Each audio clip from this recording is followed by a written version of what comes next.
হিন্দুদের কাছ থেকে ভোট এই জন্যই চাইল যে তারা হিন্দুদেরকে রক্ষা করবে। সেই বিজেপিরা বলে 26 জন হিন্দুকে দেখে দেখে খুন করলো। এই বিজেপির তো এতদিন দল থেকে পদত্যাগ করা দরকার প্রধানমন্ত্রীর, এবং দেশ পরিচালনার দায়িত্ব ছেড়ে দেওয়া দরকার। এই প্রশ্নটা করবেন না? আমার হিন্দু ভাইদেরকে দিয়ে বলাবেন, বিজেপি যারা নেতা আছে তাদের কাছ থেকে উত্তর চাইবেন।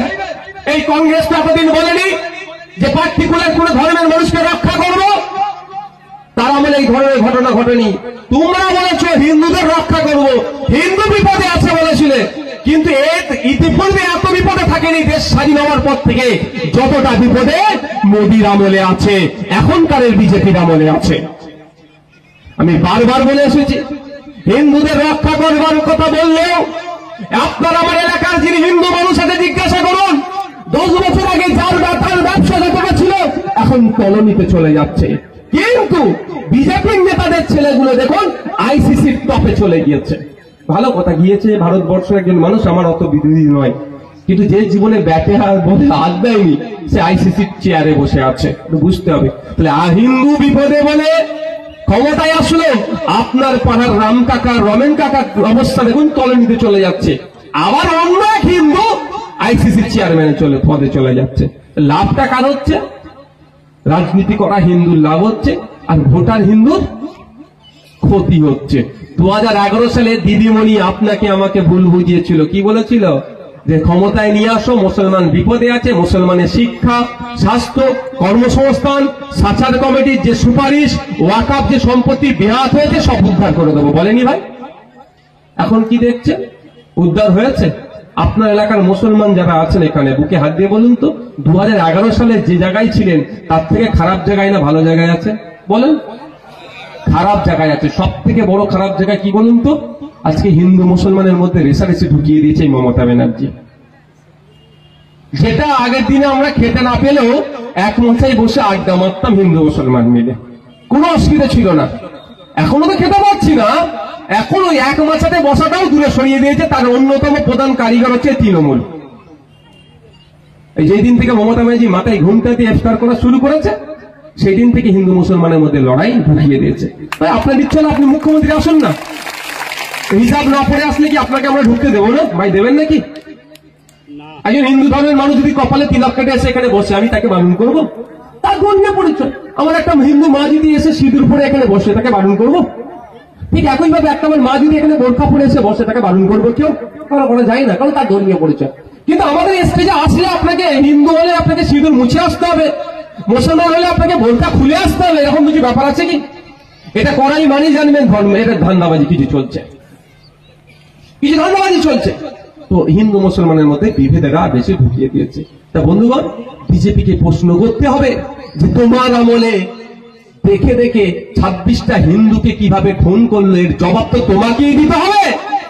এর উত্তর না দিতে পেরে উত্তরাখণ্ডের একজন গরিব মুসলমান ভ্যান চালককে ধরে টানাটানি করছে, কোন মুসলমান চা দোকানদারকে, কোন মুসলমান রং মিস্ত্রিকে, কোন মুসলমান ভ্যান চালককে এরা সারা ভারতবর্ষ ধরে জুড়ে ধরছে, তারপর অত্যাচার করছে।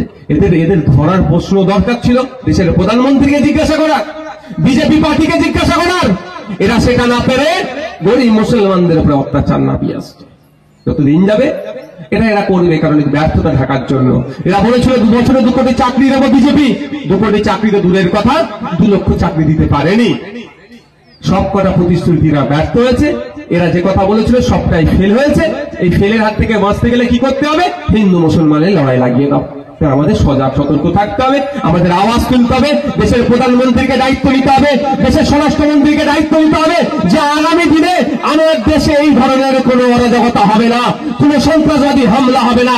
এই দায়িত্ব আপনাদের নিতে হবে এবং পাকিস্তানকে বলিষ্ঠ কণ্ঠে উত্তর দিতে হবে যে আগামী দিনে আপনার দেশ থেকে কেউ এসে আমাদের দেশে ঢুকে নোংরামি করবে, তাহলে কিন্তু আমরা আর ছেড়ে কথা বলবো না। এটা আমার দেশের প্রধানমন্ত্রীকে পাকিস্তানের প্রধানমন্ত্রীকে বলতে হবে। এটা বলতে পারে না, এরা বিরিয়ানি খেতে চলে যেতে পারে। দেখছেন না বিরিয়ানি খেতে চলে যাচ্ছে, মাঝরাতে চলে গিয়েছিল পাকিস্তানে।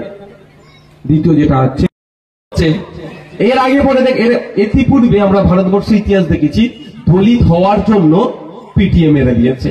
কদিন আগে সাউথ ইন্ডিয়াতে দলিত বাড়ির একটা ছেলে ইঞ্জিনিয়ারিং পড়াশোনা করছিল, তাকে মারধর করে উচ্চবর্ণের দ্বারাই তাকে তার পিচ্ছাপ খাওয়াতে বাধ্য করেছে, শুধু দলিত হওয়ার জন্য, পিছড়ে বর্গের হিন্দু হওয়ার জন্য। ঘটনা ঘটেছে আদিবাসী হওয়ার জন্য পিটিয়ে মেরে দিয়েছে উচ্চবর্ণরা, মুসলমান হওয়ার জন্য মিথ্যা অপবাদে গোবংশ খেয়েছে, এইভাবে পিটিয়ে মেরে দিয়েছে। কিন্তু ভারতবর্ষের ইতিহাসে রেকর্ড ছিল না যে হিন্দু হওয়ার জন্য জঙ্গি এসে তাকে গুলি করে মেরেছে। এখানে প্রথম। এর আগে অনেক প্রধানমন্ত্রী ছিল, বিজেপির প্রধানমন্ত্রী ছিল অটল বিহারী বাজপেয়ীজি, তার আমলেও কিন্তু হিন্দুকে দেখে জঙ্গিরা গুলি করে মারেনি, অর্থাৎ তাদের সাহস পায়নি। তাহলে যে নিজেকে হিন্দু হৃদয় সম্রাট বলে প্রতিষ্ঠিত করতে চায়, যে বিজেপি হিন্দুদেরকে রক্ষা করব বলে ক্ষমতায় আসলো, যে বিজেপি হিন্দুদের কাছ থেকে ভোট এই জন্যই চাইল যে তারা হিন্দুদেরকে রক্ষা করবে, সেই বিজেপির আমলে 26 জন হিন্দুকে দেখে দেখে খুন করলো। এই বিজেপির তো এতদিন দল থেকে পদত্যাগ করা দরকার প্রধানমন্ত্রীর, এবং দেশ পরিচালনার দায়িত্ব ছেড়ে দেওয়া দরকার। এই প্রশ্নটা করবেন না? আমার হিন্দু ভাইদেরকে দিয়ে বলাবে, বিজেপি যারা নেতা আছে তাদের কাছ থেকে উত্তর চাইবেন। এই কংগ্রেস তো এতদিন বলেনি যে পার্টিকুলার কোন ধর্মের মানুষকে রক্ষা করবো, তার আমলে এই ধরনের ঘটনা ঘটেনি। তোমরা বলেছ হিন্দুদের রক্ষা করব, হিন্দু বিপদে আছে বলেছিলে, কিন্তু ইতিপূর্বে এত বিপদে থাকেনি দেশ স্বাধীন হওয়ার পর থেকে যতটা বিপদে মোদির আমলে আছে, এখনকার বিজেপির আমলে আছে। আমি বারবার বলে এসেছি, হিন্দুদের রক্ষা করবার কথা বললেও আপনার আমার এলাকার যিনি হিন্দু মানুষ আছে জিজ্ঞাসা করুন, 10 বছর আগে যার ব্যবসা যতটা ছিল এখন কলোনিতে চলে যাচ্ছে। কিন্তু বিজেপির নেতাদের ছেলেগুলো দেখুন আইসিসির টপে চলে গিয়েছে। ভালো কথা, গিয়েছে ভারতবর্ষের একজন মানুষ, আমার অত বিরোধী নয়, কিন্তু যে জীবনে ব্যাটে বলে হাত দেয়নি সে আইসিসির চেয়ারে বসে আছে, বুঝতে হবে। তাহলে হিন্দু বিপদে বলে ক্ষমতায় আসলো, আপনার পাড়ার রাম কাকা রমেন কাকার অবস্থা দেখুন কলোনিতে চলে যাচ্ছে, আবার অন্য এক হিন্দু আইসিসির চেয়ারম্যানে পদে চলে যাচ্ছে। লাভটা কার হচ্ছে? রাজনীতি করা হিন্দুর লাভ হচ্ছে, আর ভোটার হিন্দুর ক্ষতি হচ্ছে। 2011 সালে দিদিমণি আপনাকে আমাকে ভুল বুঝিয়েছিল, কি বলেছিল? যে ক্ষমতায় নিয়ে আসো, মুসলমান বিপদে আছে, মুসলমানের শিক্ষা, স্বাস্থ্য, কর্মসংস্থান, সাচার কমিটির যে সুপারিশ, ওয়াকফ যে সম্পত্তি বেহাত হয়েছে সব উদ্ধার করে দেবো, বলেনি ভাই? এখন কি দেখছে? উদ্ধার হয়েছে? আপনার এলাকার মুসলমান যারা আছেন এখানে বুকে হাত দিয়ে বলুন তো, 2011 সালে যে জায়গায় ছিলেন তার থেকে খারাপ জায়গায় না ভালো জায়গায় আছে? বলেন। খারাপ জায়গায় আছে। সব থেকে বড় খারাপ জায়গায় কি বলুন তো? আজকে হিন্দু মুসলমানের মধ্যে রেষারেষি ঢুকিয়ে দিয়েছে এই মমতা ব্যানার্জি। যেটা আগের দিনে আমরা খেতে না পেলেও এক মশাই বসে আড্ডা মারতাম হিন্দু মুসলমান মিলে।